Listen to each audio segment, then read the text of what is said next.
the screen! It's adapting! 1994 March 14 ഏതാണ്ട് പുലർച്ചെ ഒരു 2:40 കാണും. നെവാഡ മരുഭൂമിക്ക് താഴെ ഏതാണ്ട് ഒരു 90 മീറ്റർ താഴെ, അതായത് അമേരിക്കയിലെ തന്നെ ഏറ്റവും നിഗൂഢമായ ഏരിയ 51 എന്ന സ്ഥലത്തിൻ്റെ താഴെയുള്ള അണ്ടർഗ്രൗണ്ട് സെക്ടർ, അവിടെയുള്ള എല്ലാ സിസ്റ്റങ്ങളും ഒരു നിമിഷം നിശ്ചലമാവുകയായിരുന്നു. അതായത് ക്യാമറകൾ, ഇലക്ട്രോ മാഗ്നറ്റിക് ലോക്കുകൾ, പ്രഷറൈസ്ഡ് വെന്റിലേഷൻസ്, ബാക്കപ്പ് ജനറേറ്റേഴ്സ് എല്ലാം ഒരൊറ്റ നിമിഷം നിശ്ചലമായി. പൂർണ്ണമായും ഇരുട്ടിലായ 22 മിനിറ്റുകൾ എന്ന് റിപ്പോർട്ടുകൾ പറയുന്നു. ലൈറ്റുകൾ തിരികെ വന്നപ്പോൾ കഴിഞ്ഞ 44 വർഷമായി അതീവ സുരക്ഷയിൽ പൂട്ടിയിട്ടിരുന്ന സെൽ 18 ശൂന്യമായിരുന്നു. ചുവരുകളിൽ ദ്വാരങ്ങളില്ല, ലോക്ക് തകർക്കപ്പെട്ടിട്ടില്ല, സെല്ലിനുള്ളിൽ പ്രവർത്തിക്കുന്ന മോഷൻ സെൻസറുകൾ പോലും യാതൊന്നും പതിഞ്ഞിട്ടില്ല. ആ സമയത്ത് അവിടെ ഉണ്ടായിരുന്ന ഒരേ ഒരു ശാസ്ത്രജ്ഞൻ ഡോക്ടർ ഈതൻ മാർക്കസ് കാലവയായിരുന്നു. ലൈറ്റ് വന്നപ്പോൾ ശൂന്യമായ ആ സെല്ലിന് മുമ്പിൽ നിശബ്ദനായി നിൽക്കുകയായിരുന്നു ഈതൻ. പതിയെ അദ്ദേഹം തിരിഞ്ഞു നടന്നു. സെക്യൂരിറ്റി ഗാർഡിന് തൻ്റെ ID ബാഡ്ജ് കൈമാറി. ആ കെട്ടിടത്തിൽ നിന്ന് എന്നേക്കുമായി അദ്ദേഹം പുറത്തേക്ക് ഇറങ്ങിപ്പോയി. അയാൾ ആരോടും യാത്ര പറഞ്ഞില്ല, അനുവാദം ചോദിച്ചതുമില്ല. കഴിഞ്ഞ 21 വർഷങ്ങൾ ആ ഭൂഗർഭ അറയ്ക്കുള്ളിൽ അയാൾ നേരിട്ട് കണ്ടിരുന്നത് എന്തായിരുന്നു? ഏരിയ 51-ലെ സെൽ 18-ൽ കഴിഞ്ഞ 44 വർഷം പൂട്ടിയിട്ടത് എന്തിനെയായിരുന്നു? ഒരു തുള്ളി വെള്ളം പോലും കുടിക്കാത്ത, ഭക്ഷണത്തിൻ്റെ ഒരു കണിക പോലും കഴിക്കാത്ത ഒരു ജീവി. പ്രകൃതിയുടെ ഭൗതിക ശാസ്ത്ര തത്വങ്ങളെ മുഴുവൻ കാറ്റിൽ പറത്തി സ്വന്തം ശരീര താപനില കൃത്യമായി നിലനിർത്തുന്ന ഒരു അത്ഭുതം. അതിൻ്റെ ശരീരത്തിൻ്റെ ചെറിയൊരംശം പരിശോധിച്ച ശാസ്ത്രജ്ഞന്മാർ പോലും ഞെട്ടിപ്പോയതായി പറയുന്നു. ആ റിപ്പോർട്ടുകൾ ഇന്നും ഉയർത്തുന്നത് ഉത്തരമില്ലാത്ത ഒരുപാട് ചോദ്യങ്ങളാണ്. അതൊരു അന്യഗ്രഹ ജീവിയായിരുന്നു.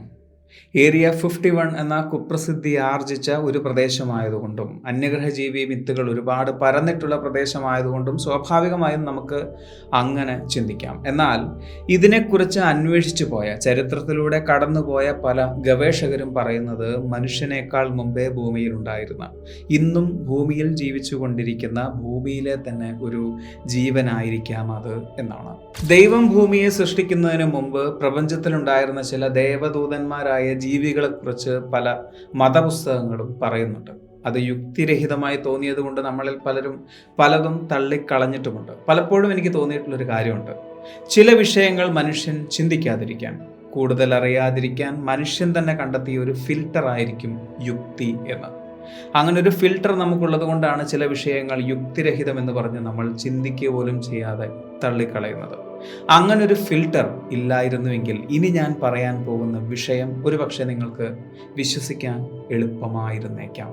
പക്ഷേ ഒരു കാര്യം ഉറപ്പാണ്, ഇനി ഞാൻ പറയാൻ പോകുന്ന വിഷയം നിങ്ങളെ ഒന്ന് ചിന്തിപ്പിച്ചേക്കാം. അറിയാം, സബ്ജക്റ്റ് ആൽഫയെക്കുറിച്ച്. കയറിപ്പോരും ചങ്ങായിമാരെ, ബേപ്പൂർ സുൽത്താൻ്റെ ദുനിയാവിലേക്ക്.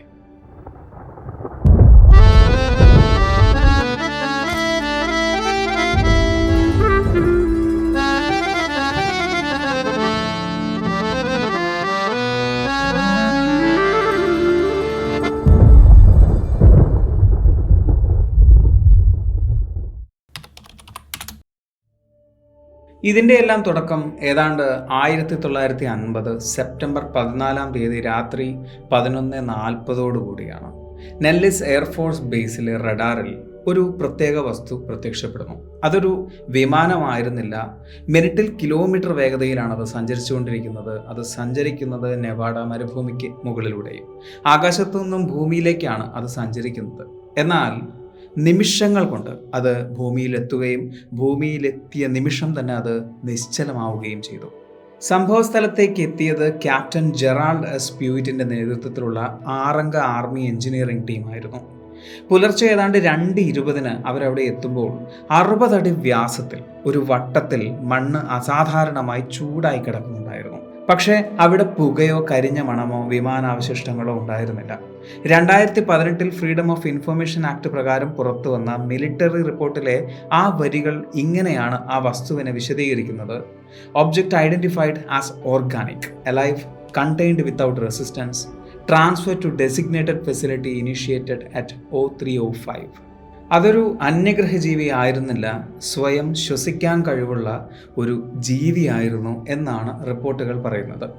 ആ സംഭവത്തിന് 23 വർഷങ്ങൾക്കിപ്പുറം 1973 ജീവശാസ്ത്രജ്ഞനായ ഡോക്ടർ ഈതൻ മാർക്കസ് കാലവേ ഏരിയ 51 എത്തുന്നത്. അവിടെയുള്ള സെൽ 18 ആ ജീവിയെ കണ്ട അദ്ദേഹം പറയുന്നു അദ്ദേഹത്തിൻ്റെ ജീവിതത്തിലെ ഒരിക്കലും മറക്കാനാവാത്ത ഒരു അനുഭവമാണ് അത് എന്ന്. കുട്ടിക്കാലം മുതലേ അച്ഛൻ പറഞ്ഞു തന്ന വിശ്വാസങ്ങളും അമ്മ തന്ന ശാസ്ത്രവും കൂടെ ഉണ്ടായിരുന്നുവെങ്കിലും ഡാറ്റയും തെളിവുകളും മാത്രം വിശ്വസിക്കുന്ന ഒരു വ്യക്തിയായിരുന്നു ഈതൻ. ചിക്കാഗോ സർവകലാശാലയിൽ നിന്നും എവല്യൂഷണറി ബയോളജിയിൽ PhDയും കമ്പാരിറ്റീവ് മോർഫോളജിയിൽ വൈദഗ്ധ്യവുമുള്ള ഒരു വ്യക്തിയായിരുന്നു ഈതൻ മാർക്കസ് കാലവേ. ഒരസ്ഥിയോ തൂവലോ കോശഘടനയോ കൊണ്ട് അതിന് പിന്നിലുള്ള പരിണാമശാസ്ത്രം കണ്ടെത്താൻ സാധിക്കുന്ന ഒരു മേഖലയാണ് ഇത്. ഏരിയ 51 വന്നെത്തിയ ഈതനെ സ്വീകരിച്ചത് അന്നത്തെ ഇൻചാർജ് ആയിരുന്ന ലഫ്റ്റനന്റ് കേണൽ റിച്ചാർഡ് മോസ്ബ്രൂക്ക് ആയിരുന്നു. അദ്ദേഹം നൽകിയ ചില ഡോക്യുമെന്റുകൾ ഇതിനെ ഞെട്ടിച്ചു. ഏതാണ്ട് 30 സെന്റിമീറ്റർ ബുള്ളറ്റ് പ്രൂഫ് ഗ്ലാസിന് പിന്നിൽ അയാൾ കണ്ടത് ശാസ്ത്രത്തിന് വിശദീകരിക്കാൻ സാധിക്കാത്ത ഒന്നിനെയായിരുന്നു. 6 അടിയോളം ഉയരമുള്ള 18 അടിയോളം വീതിയുള്ള വിളറിയ ചാരനിറത്തിൽ ചർമ്മമുള്ള കാഴ്ചയിൽ ഒരു കൂറ്റൻ തിരണ്ടി മത്സ്യത്തെ പോലെ തോന്നുന്ന ഒരു ജീവി വായുവിൽ വെള്ളത്തിൽ എന്നതുപോലെ പൊങ്ങി നിൽക്കുന്നു. അതിൻ്റെ കണ്ണുകൾ ചുവന്ന നിറത്തിൽ തിളങ്ങുന്നുണ്ടായിരുന്നു. പുറകിൽ 23 അടിയോളം നീളമുണ്ട്. അറ്റത്തേക്ക് പോകുന്തോറും നൂലുപോലെ ചുരുങ്ങുന്ന കൂറ്റൻ വാൽ. അതിൻ്റെ അറ്റത്ത് കറുത്ത തൂവലുകൾ. എന്നാൽ അതിൻ്റെ ഭാരം താങ്ങാൻ അതിൻ്റെ നട്ടെല്ലിന് സാധിക്കില്ലായിരുന്നു എന്ന് റിപ്പോർട്ടുകൾ പറയുന്നു. ഭൗതിക ശാസ്ത്ര തത്വങ്ങൾ അനുസരിച്ച് ഭൂമിയിൽ കരയിൽ ജീവിക്കുന്ന ജീവികളുടെ ഘടനയ്ക്ക് എതിരായിരുന്നു അതിൻ്റെ ശരീരഘടന. ആ കണ്ട കാഴ്ചയേക്കാൾ കൂടുതൽ ഇതിനെ അത്ഭുതപ്പെടുത്തിയത് അതിൻ്റെ ബയോമെട്രിക് റെക്കോർഡിലെ ഒരു സംഖ്യയായിരുന്നു. Recorded daily caloric intake 0. അതായത് 23 വർഷമായി ആ ജീവി ഒരു തുള്ളി വെള്ളമോ ഒരു ഭക്ഷണത്തിൻ്റെ കണികയോ കഴിച്ചിട്ടില്ല. എന്നിട്ടും റൂം ടെമ്പറേച്ചർ എന്താണെങ്കിലും അതിൻ്റെ ശരീരം 98.6 ഡിഗ്രി ഫാരൻഹീറ്റിൽ നിലനിർത്താൻ അതിന് സാധിക്കുന്നു. പ്രകൃതിയുടെ നിയമങ്ങളെയും തെർമോഡൈനാമിക്സിൻ്റെ 2ാമത്തെ നിയമത്തെയും കാറ്റിൽ പറത്തിയാണ് അതവിടെ ജീവിച്ചിരിക്കുന്നത്. സെൽ നമ്പർ 18 കാവൽ നിന്ന പല ഗാർഡുകൾക്കും വ്യത്യസ്തമായ ചില അനുഭവങ്ങൾ ഉണ്ടായതായി പറയപ്പെടുന്നുണ്ട്. അവിടെ ഉണ്ടായിരുന്ന ഒരു ഗാർഡായിരുന്നു ഡെന്നിസ് ഹോൾട്ട്. അദ്ദേഹത്തിനുണ്ടായ ഒരു അനുഭവം ഈതനോട് അദ്ദേഹം പങ്കുവച്ചിരുന്നു. ആ അനുഭവം ഈതൻ തൻ്റെ റിപ്പോർട്ടിൽ എഴുതിയിട്ടുമുണ്ട്. അത് നമുക്ക് വായിക്കാനും കഴിയും. അതിൽ പറയുന്നത് ഇങ്ങനെയാണ്: ഒരിക്കൽ ഹോൾട്ടിൻ്റെ സ്വപ്നത്തിലേക്ക് ഈ ജീവി കടന്നു വന്നു എന്നും ആ ജീവി ഏതോ ഒരു ഭാഷയിൽ ഹോൾട്ടിനോട് സംസാരിച്ചിരുന്നു എന്നും അത് വ്യക്തമായി ഹോൾട്ടിന് മനസ്സിലായതായും ആ റിപ്പോർട്ടുകൾ പറയുന്നുണ്ട്. 1976 ആ ജീവിയുടെ മസ്തിഷ്ക തരംഗങ്ങൾ പഠിച്ച ഡോക്ടർ കാൾ ഫെൻവിക് എന്ന ന്യൂറോളജിസ്റ്റ് എഴുതിയ അവസാന കുറിപ്പ് ഇങ്ങനെയായിരുന്നു: സബ്ജക്റ്റ് ആൽഫയുടെ മസ്തിഷ്കത്തിൽ നിന്നും ഗാമ തരംഗങ്ങളുടെ അളവ് സാധാരണ മനുഷ്യരിൽ കാണപ്പെടുന്നതിനേക്കാൾ 340 മടങ്ങ് കൂടുതലാണ്.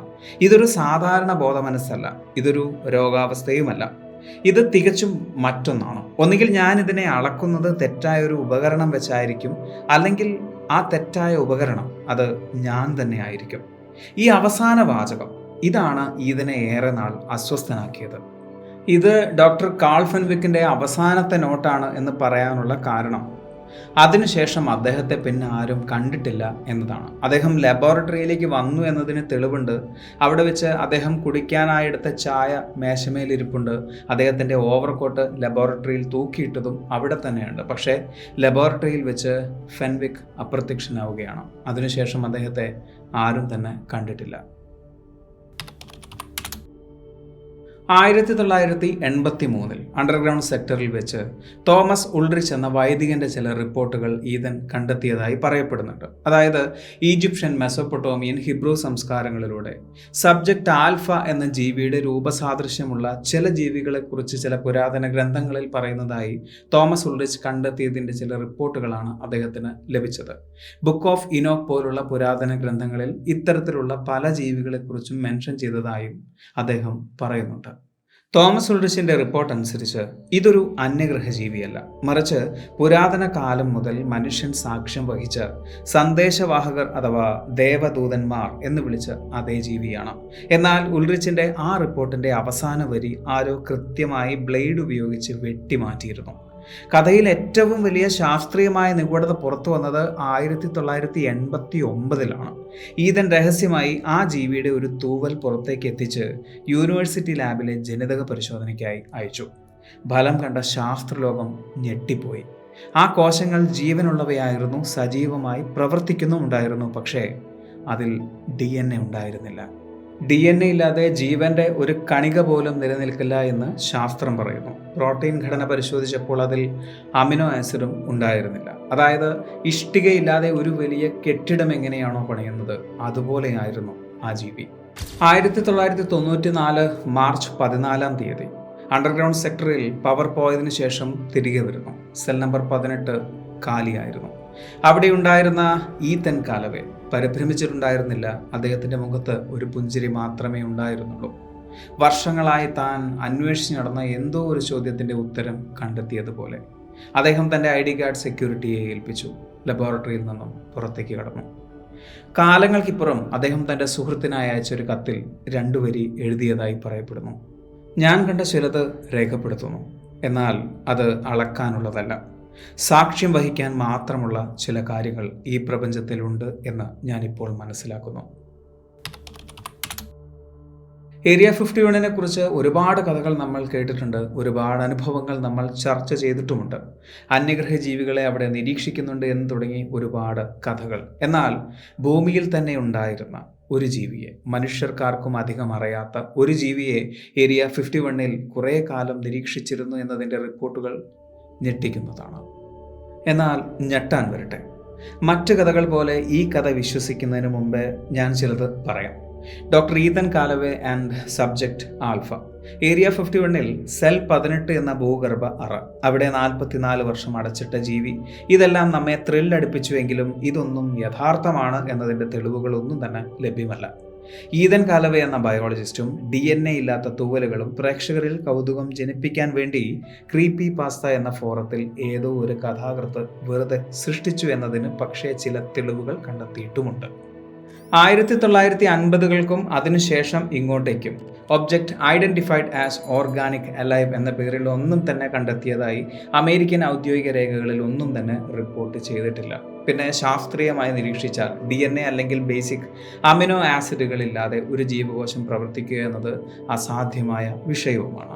അപ്പോഴും ഡോക്ടർ ഈതൻ ചോദിച്ച ഒരു ചോദ്യം അവിടെ തന്നെ നിലനിൽക്കുന്നു. അതായത് എല്ലാത്തിനെയും ശാസ്ത്രീയമായി അളക്കാൻ നമ്മൾ ശ്രമിക്കുന്നത് കൊണ്ടാണോ ചിലതിൻ്റെ ഉത്തരം അശാസ്ത്രീയം എന്ന് ലഭിക്കുന്നത്? നിങ്ങൾക്കെന്ത് തോന്നും? ഈ ഒരു വീഡിയോ നിങ്ങൾക്ക് ഇഷ്ടമായി എന്ന് വിചാരിക്കുന്നു. സുൽത്താൻ എപ്പോഴും പറയുന്നത് പോലെ സബ്സ്ക്രൈബുകൾ കൂമ്പാരമാകുമ്പോൾ പരിപാടി ഗംഭീരമാവും.